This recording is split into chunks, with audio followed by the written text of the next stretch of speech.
70,000 तालिबानियों ने जब अफगानिस्तान पे कब्जा किया तो उनसे पूछा गया कि आप कहाँ से पढ़े हुए हो। उनका जो मुखिया था तो उसने कहा मैं देवबंद से पढ़ा हुआ हूँ। ये बेचारे भोले की पूजा करते हैं, सुबह सुबह भोले के ऊपर जल चढ़ाते हैं, दूध चढ़ाते हैं, तो इसलिए ये भी भोले शंकर की तरह भोले हैं। उसमें मोदी जी और योगी जी ने खुलेआम बोला था कि ये सब आतंकी है, उनको फांसी की सजा होगी। उन्हें बचाने के लिए केस कौन लड़ रहा है?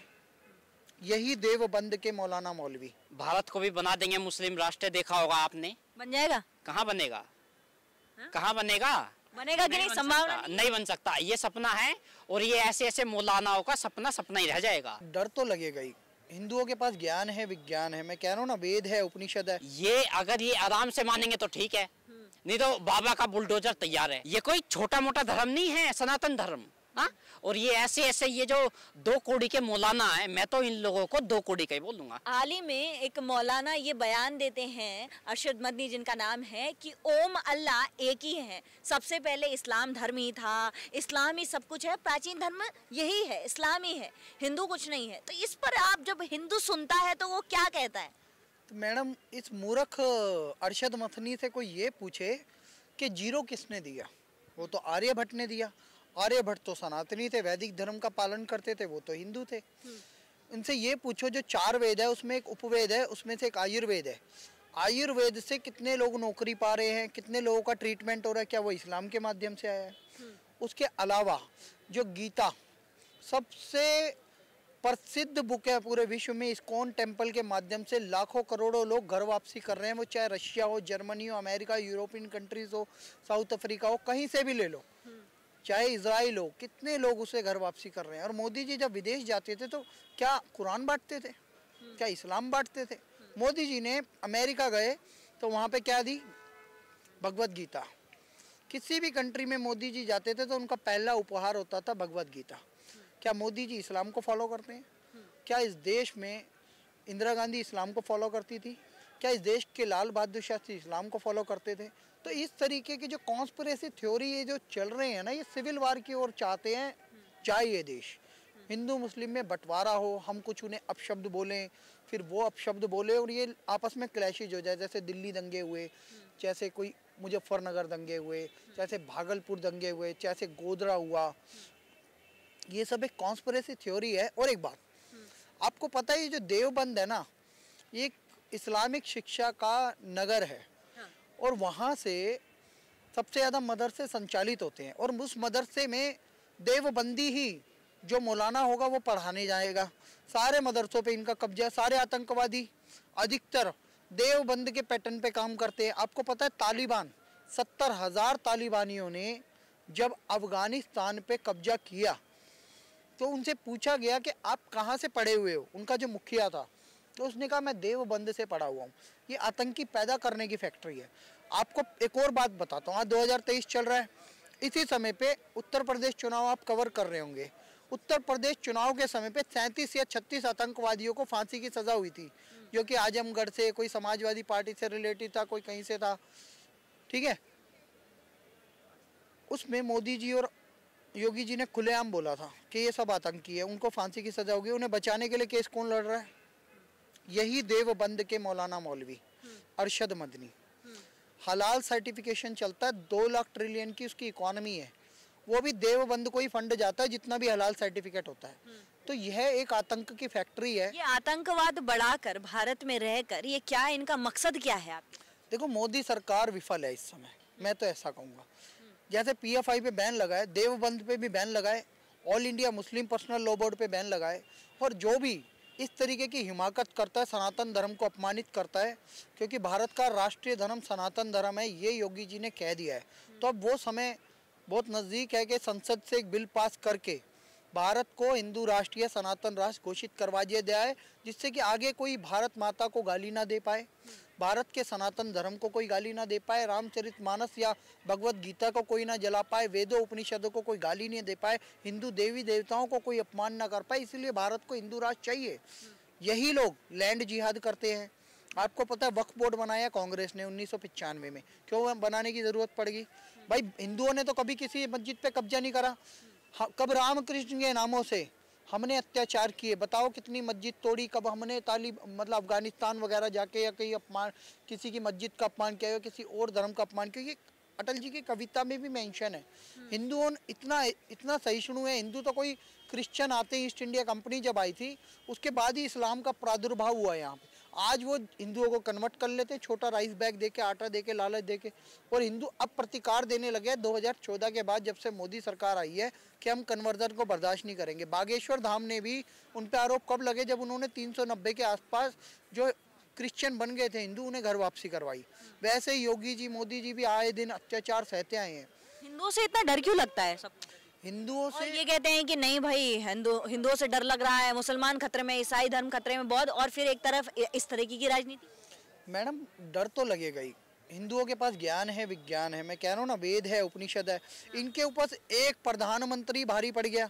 3 से 4 बार मुख्यमंत्री रहे, गुजरात के वाइब्रेंट गुजरात किया, उसके बाद 2 बार प्रधानमंत्री बन गए, 2014 लोकसभा, 2019 लोकसभा।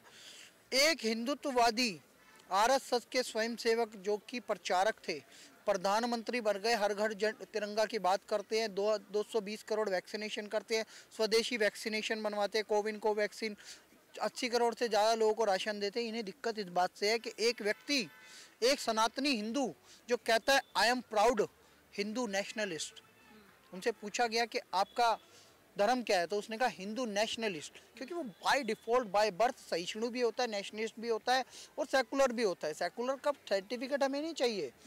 पंथ निरपेक्षता हो सकता है, धर्म निरपेक्ष कोई नहीं हो सकता। ये बार बार मोदी जी भी कहते हैं, योगी जी भी कहते हैं, मैं भी कह रहा हूँ। हमें धर्म का पालन तो करना पड़ेगा। सबका एक धर्म होता है। डॉक्टर का अपना धर्म है, लोगों की जान बचाना, सेवा करना। कुछ गद्दारों ने जेएनयू में नारे लिखे थे, ब्राह्मण भारत छोड़ो, बढ़िया भारत छोड़ो। अब हमने पिछले दिनों एक अर्थक्वेक आया 7.5 का सीरिया और टर्की में। टर्किया में वहाँ पे जाके मदद किसने करी? भारत ने। भारत का C-17 गया, किसने भेजा? सनातनी प्रधानमंत्री ने। हम तो उन्हीं को इनिशिएटिव देंगे ना। 3 देश गए वहाँ, अजरबैजान, इजराइल और इंडिया। इजराइल तो काफ़ी रहे इनकी नज़रों में, फिर भी वहाँ पे 200 लोग, उन्होंने 200 से 400 लोग, डॉक्टर की टीम और ये सब टीम वहाँ पे जाके सेवा करने लग गई। एनडीआरएफ वहाँ जाके सेवा कर रही है। एक डॉक्टर है, वो ब्राह्मण थी, उसका सर चूमा एक मुस्लिम महिला ने। तब बोला क्या तुमने ब्राह्मण भारत छोड़ो? तब बोल देता ना वहाँ जाके सेवा कर रहा है ब्राह्मण। ये बेशरम लोग, भारत के गद्दार, जेएनयू चाप, टुकड़े टुकड़े गैंग, इनको ये समझना पड़ेगा कि डॉक्टर का धर्म सेवा करना है, मानवता की। एक वकील का अपना धर्म है, पुलिस प्रशासन का अपना धर्म है कि भैया कानून व्यवस्था को मेंटेन करना है। ये धर्म पता है क्या है? धर्म एक अपने आप में एक प्रोटोकॉल है। भाई पंडित का अपना धर्म है ज्ञान देना, शिक्षा देना। एक शिक्षक का अपना धर्म है बच्चों को भविष्य बनाना, उसके लिए उसके अंदर जो भी गुण हैं वो उसमें आगे देना, प्रदान करना। तो इस तरीके से जो ये सब बातें मैं बोल रहा हूँ आपके सामने, मैं खुद सनातनी हूँ, मैंने सीखी है, इसीलिए मैं बोल पा रहा हूँ। सही बात है। हम बोलते हैं संगज्जद्वम संवदद्वम सम्मो मनासी जानताम देवा भागम यथा पूर्वे समझाना उपासते। मोदी जी ने जब योग दिवस मनाया तो पहली बार जब यूएन में भाषण दिया मोदी जी ने कि पूरा विश्व ने उन्हें एक्सेप्ट किया, 179 कंट्रीज ने सपोर्ट किया। आज विश्व योग दिवस मनता है कि नहीं? उसमें मोदी जी ने मंत्र डलवाया। इसका मतलब क्या है? हम सब मिलके चले, एक होकर रहें और आगे बढ़े। पूरे वर्ल्ड को बोला ये। उन्होंने सिर्फ हिंदुओं का एड्रेस नहीं किया। कोई भी डेवलपमेंट का प्रोजेक्ट चलता है वो हिंदुओं के लिए नहीं चलता। क्या पाकिस्तान में इस तरीके की नीति है? पाकिस्तान में कोई हिंदू प्रधानमंत्री नहीं बन सकता, राष्ट्रपति नहीं बन सकता, जबकि 27% आबादी जब देश का बंटवारा हुआ था मजहब के नाम पे वहाँ गई थी। बची कितनी है? 2%। क्या कोई इस्लाम के लोगों से पूछेगा? 90% लोगों ने जब वोट दिया था पाकिस्तान के बनने के लिए, तब वहाँ क्या पैटर्न फॉलो किया जाता है? यहाँ ये पैटर्न फॉलो किया जाता है, सबका साथ, सबका विकास, सबका विश्वास, सबका प्रयास, और सबका भला करो। और हमारे ही मंदिरों से ये आवाज़ निकलती है कि भाई सर्वे भवन्तु सुखिनः, सर्वे सन्तु निरामया, सर्वे भद्राणि पश्यन्तु माँ कच्चित् दुःख भाग् भवेत्। ये किसी और धर्म में नहीं मिलेगा। हम सबका भला मांगते हैं, सबका कल्याण मांगते हैं। सही बात है। भारत में कौन कौन है? ये एजेंडे के तहत कौन चल रहा है? ये जो ये अरशद जैसे हैं मौलाना, ये लोग चल रहे हैं। अच्छा। ये लोग मिशन है, क्या मिशन होगा आपके हिसाब से इनका? मिशन इनका कुछ नहीं है, वही लव जिहाद जैसी वाली जो चीजें आ रही हैं। एक ये जो भारत को वो करने का इनका वो है एजेंडा, भारत को भी बना देंगे मुस्लिम राष्ट्र, देखा होगा आपने। बन जाएगा? कहाँ बनेगा? हाँ? कहाँ बनेगा? बनेगा कि नहीं? संभावना नहीं बन सकता, ये सपना है और ये ऐसे ऐसे मौलानाओं का सपना सपना ही रह जाएगा। ये अगर ये आराम से मानेंगे तो ठीक है, नहीं तो बाबा का बुलडोजर तैयार है। हाँ, ये लोग कहते हैं कि इसमें ओम के ऊपर सवाल उठाएंगे ये। हाँ, अरे ये सनातन धर्म हमारा, ये कोई आज का धर्म नहीं है। कह रहे हैं इस्लाम सबसे पुराना है, लाखों साल पुराना। इनको क्या पता, 1600-1700 साल पुराना धर्म है ये इस्लाम। और ये जो सनातन धर्म है ये लाखों साल पुराना है। ब्रह्मा विष्णु महेश जिसने सृष्टि की रचना की है, इस सृष्टि को रच दिया। देखो, ये कोई छोटा मोटा धर्म नहीं है सनातन धर्म। हाँ, और ये ऐसे ऐसे ये जो 2 कौड़ी के मौलाना है, मैं तो इन लोगों को 2 कौड़ी का ही बोलूंगा भाई, इस तरीके के बयान देते हैं। हाँ, उठपटन भाई, अरे कम से कम मुझे तो ये समझ में नहीं आता क्या खाते हैं ये लोग, क्या खा के ऐसी बगैर सर पैर वाली बात करते हैं ये लोग। ये सब चीजें हो रही थी सद्भावना मंच से, जहां और भी धर्मगुरु मौजूद थे। हालांकि जब और धर्मगुरुओं ने ये बात सुनी, वो मंच छोड़कर चलते बने। लेकिन जब आप ये लिहाज नहीं कर रहे कि वहाँ हिंदू बैठा है, बौद्ध धर्म का बैठा है, फिर भी वो कुछ भी बोल रहे हैं। यही तो इनका एजेंडा क्या है? इनका एजेंडा है गजवाए हिंद। अच्छा। भारत में ये है इनका एजेंडा, और वो इनका एजेंडा जल्दी से पूरा नहीं होने वाला। अच्छा। वो पूरा नहीं होगा। और जब तक भारतीय जनता पार्टी की सरकार है, अब तो इनको वैसे भी ये पक्का ये निश्चित हो गया है, एहसास हो गया कि अब तो वैसे भी नहीं होगा। भारतीय जनता पार्टी तो हिंदू मुस्लिम नहीं कर रही, हिंदुओं को जगा दिया है, उन्होंने बता दिया है।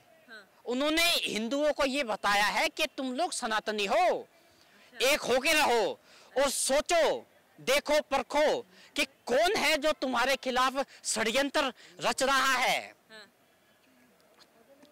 आप लोगों के ऊपर प्रहार करने की कोशिश कर रहा है, कौन है, देखो, समझो। बार बार हिंदुओं पे ही क्यों प्रहार होता है? यही तो है। अरे ये तो बेचारे भोले के भक्त हैं, ये जो सनातनी है ना, ये बेचारे भोले के भक्त हैं। और मुसलमान इसलिए बेचारे भोले हैं। और मुसलमान उनका तो बस पूछो ही मत। उनका मत पूछो, उनका मैं वैसे भी नहीं बताना चाहता। ठीक है, जो अपना मान रहे हैं, लेकिन ये जो सनातनी है ना, ये बेचारे भोले की पूजा करते हैं, सुबह सुबह भोले के ऊपर जल चढ़ाते हैं, दूध चढ़ाते हैं, तो इसलिए ये भी भोले शंकर की तरह भोले हैं। तो इसीलिए ये मौलाना जो है, ये सिर्फ और सिर्फ हिंदू धर्म के ऊपर, अब बॉलीवुड को देख लीजिए, बॉलीवुड किसी भी धर्म के ऊपर मूवी नहीं बनाता, लेकिन हिंदू धर्म के ऊपर मूवी बनाता है। आज तक बॉलीवुड ने किसी भी धर्म के ऊपर टिप्पणी नहीं की, ना ही कोई मूवी बनाई है, ना ही। और हमारे देवी देवताओं का खिलवाड़ करते हैं। क्यों? उनको पता है कि ये हिंदू हैं, ये लोग देख के अनदेखा कर देंगे, ये है कारण। लेकिन अब हिंदू अनदेखा नहीं करेगा, अब हिंदू जाग चुका है। भारतीय जनता पार्टी ने, हालांकि जागा हुआ पहले भी था, सहन कर रहा था, देख रहा था कि भैया हमारे तो भगवान हैं, जो करेंगे भगवान करेंगे, भगवान इन लोगों को देख लेंगे। पर लेकिन भगवान नहीं देखेंगे, अब हमें देखना है, और हम लोग अब इन जैसे लोगों को भगवान का नाम लेकर ही देखेंगे। अच्छा। हाँ। अब नहीं डरेगा हिंदू? अब नहीं डरेगा और ना सहेगा। पहले भी नहीं डरता था वो तो ये मंच से ये जो मौलाना ये सब कुछ बयान दे जाते हैं, ये किसके लिए करते हैं? अपने लिए करते हैं, किसके लिए करते हैं? गजवा हिंद। अच्छा, गजवा हिंद, बस। एक ही प्लान है इनका, एक ही इरादा है जिसके ऊपर ये लोग काम कर रहे हैं, बस। कभी लव जिहाद द्वारा, पता होगा ये हमारी बहनों के किस तरीके से इसमें 35 टुकड़े हो रहे हैं, तो ये गलत है, ये सही बात है, ऐसा नहीं होना चाहिए। पर लेकिन अब आराम से मानेंगे तो ठीक है, नहीं तो भैया हम लोग तो दोबारा फिर मोदी जी को वोट देके 2024 में फिर से बिठाने वाले हैं। 2024 में फिर से मोदी। और अब की बार तो यूपी में बुलडोजर चल रहा है। अच्छा। हिंदुस्तान के हर एक राज्य में बुलडोजर नजर आएगा। बुलडोजर की डिमांड बढ़ चुकी है, पता है आपको? अच्छा। बुलडोजर की डिमांड बहुत बढ़ गई है। अच्छा। हाँ, ये तो अब जनता बताएगी कि बुलडोजर की डिमांड बढ़ी है कि नहीं। फिलहाल के लिए इस वीडियो में इतना ही। आप देख रहे हैं TNN वर्ल्ड। मेरा नाम हिमानी भट्ट है, कैमरे के पीछे सिद्धार्थ राजपूत है। धन्यवाद।